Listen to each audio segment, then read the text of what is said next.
Okay, so I actually asked the guys if you can get your list of trade names. I asked. So the other day, I organized the 32 NHL teams into three categories.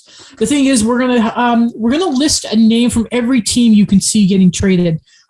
I divided them into three tiers to try and make them balance of good teams and bad teams. Accidentally, Toronto, Anaheim, and Montreal were in different categories. Without telling the guys, I first asked Alex. He's the first one to respond.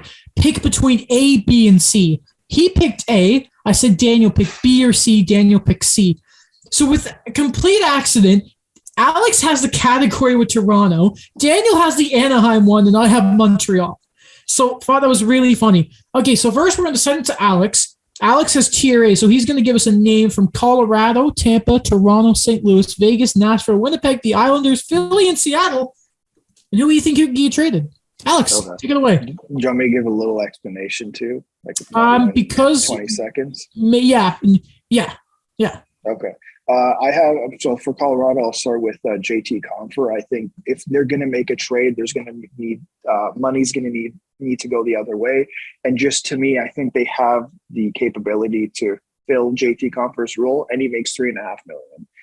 Tampa Bay, I have Taylor Radish. I think they're going to have to trade a prospect if they do want to bring anyone in. He just seemed, if they're going to make a big splash, he seems the most likely. Toronto, I have Travis Dermott. I know I talked about Alex Kerfoot before, but I think if it's a money in, money out type of thing and they're making a smaller move, Travis Dermott is absolutely probably the guy to go. St. Louis, I have Jake Neighbors. I think, again, I heard them talking about Claude Giroux, bringing in Claude Giroux. That's probably a guy who's going to have to go the other way. Vegas is Evgeny Dodonov. I'm still sticking with that despite them not actually having to trade anything to bring Jack Eichel in. I still think that he's the most likely to be gone. Nashville, Philip Forsberg. There's just no one else on that lineup. I think they're going to trade it. He seems the most likely. Winnipeg is Andrew Kopp. Again, UFA at the end of the year, a really good depth center. Many teams could use him. The Islanders, this might be my most interesting one. Cal Clutterbuck, UFA at the end of the year. He probably will go back to the Islanders. It just seems like a Lou type of thing. Yep. But again, we're not going to know about it until it happens because Lou doesn't like us to know. Philadelphia, Claude Giroux. I don't even have to explain. Yep. Seattle, Mark Giordano. Again, I don't have to explain. Very good. Very good. Okay. B, this is me. I have Carolina, the Rangers, Calgary, LA, Minnesota, Edmonton, Vancouver, San Jose, Chicago, Buffalo, Montreal. I selfishly wanted Alex to have this talk about Edmonton and Vancouver, but it didn't happen. I wanted A to talk about Colorado, but I didn't get it. Okay, Carolina, I have Ian Cole, simply UFA, and if they were going to make the Jacob Chickering trade, Shea and Gardner have trade protection. So they're not going to Arizona in the Chickering trade. So I got Ian Cole. The Rangers, I was thinking about Lundqvist. I was thinking about some other guys, but I went with Alexander Georgiev. Edmonton, do it. LA, I have Gabriel Velarde because I felt like they've got a lot of young players. He's 22. He's been up and down. Great year in the AHL. If they're going to make a worthwhile move for a real difference maker on defense, I could see him going the other way. I skipped Calgary. Calgary's difficult because they've made so many moves already. I thought about Richardson. No, like to keep him. Guys like that. I ultimately, if they want to make a defenseman, they're going to have to move out of defenseman. I went with Michael Stone, who is always there. Minnesota, Jack McBain. Obvious reasons. Looks like they're going to trade him because he's not going to sign there. Edmonton was really difficult. I decided Kyle Turris because you could get him for some feature, like a seventh, and he would be great somewhere else because, I don't know, I want him to do well. Vancouver, they're not trading Miller. It just doesn't feel like it. I ended up going with Brock Besser because the RFA, you have some control. I know people are concerned about the QA, but it's Brock Besser. Go get him. San Jose, I do not have Hurdle. I say this because on Insider Trading, Pierre LeBrun reported that there's interest in Jacob Middleton, who's played with Carlson and Burns throughout the year, so I'm going Jacob Middleton. Chicago, Brendan Hagel, he's been out there. Apparently, the asking price is a first-round pick for him. Also reported in Insider Trading. Buffalo, I have Robert Haig, UFA, 6'2 defenseman, who is big. That's it. And Montreal is Ben Chirot because it's Ben Chirot because it's Ben Chirot. I don't need to explain it.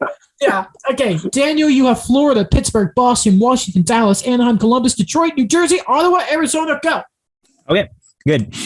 So for Florida, I said prospects and assets to go for it. So I didn't say who, maybe Jacob Chikrin, but Owen Tippett I have there. Okay. For Pittsburgh, I actually have the same thing with them. It's going to be the same situation as Washington, but it's going to be you going to go for it no matter what with that core. So Samuel Poulin. For Boston, they're going to go for center help no matter what it's going to cost. So I think Jake DeBrusk is going to be part of it because other teams would want an NHL ready guy. For Washington, again, they also go for it. Maybe another goalie, another scorer. But the thing is, they only have $150,000 in cap space. So I think that they're going to retain in getting rid of a Justin Schultz or a Michael Kepney, who are both UFAs. Dallas, I just really didn't know what they were going to do because I had John Klingberg, but looking at what they were doing, now I'm really unsure what they would do. Maybe move a middle prospect and a second to get somebody. Up front, Anaheim, we talked about it before. Hampus Lindholm for any assets you can to maximize that. Mm-hmm. Columbus, I think this is the year they finally make a decision. Jonas Korpisalo goes somewhere, maybe to Edmonton because they can't keep both goalies. Detroit, this was already obvious in the offseason, but get what you can for Nick Leddy. New Jersey, another bad season, but I just feel that it's come to a time that they no longer commit to Pavel Zacha being part of the core moving forward, so you get something out of him. Ottawa, I actually have two right now. So Chris Tierney, if he is healthy, because he is a productive top 9 center. Yep. And if not, it's out of frustration. They trade Eric Brandstrom. Arizona, for me, that one is going to be either Jacob Chikrin, but I could also probably going to be most likely Phil Kessel, going to a contending team, and it's going to be 50% retained. Okay, just one question. I missed it by accident. Who did you say for Washington? For Washington, it's going to be either a Kepney or a Schultz retained because to add a scorer or a goalie, they have to move money. Okay, very good, guys. We got through that really quickly. I like that. I actually was intimidated when you guys were doing the speed round, like the way Alex was doing it initially. I'm like, oh yeah, I got to do it quick. Mm-hmm. I had so many. I cut out some honorable mentions. That's a lot better than the previous trade segments we have tried in the past. Yeah. So I think we return with that later on. Yes.